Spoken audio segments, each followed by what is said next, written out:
अमरीकी अरकान कांग्रेस ने फवाद चौधरी, आतिफ खान और फैसल चौधरी से मुलाकात की। साबिक वफाकी वजीर फवाद चौधरी ने दावा किया कि अमरीकी सेनेटर्स ने पाकिस्तानी क़यादत से मुलाकातों में कानून की बालादस्ती और अदलिया की आज़ादी को सरमायाकारी के लिए नागुज़ीर करार दिया। जमहूरियत पर बात की है, उन्होंने रूल ऑफ लॉ पर बात की है।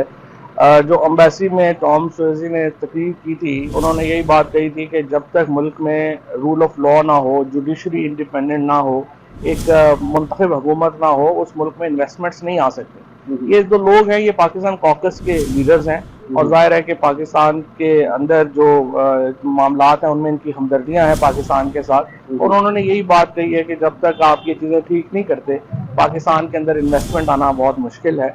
और मेरा ख्याल है उन्होंने मुझे कम अज़ कम दोनों सेनेटर्स ने यही कहा था कि हम जो मुलाकातें हो रही हैं उनमें भी हम यही बात कर रहे हैं कि जब तक रूल ऑफ लॉ ना हो, डेमोक्रेसी ना हो और आपकी अदालतें आज़ाद ना हो, मुल्कों में मुल्क आगे नहीं जाता।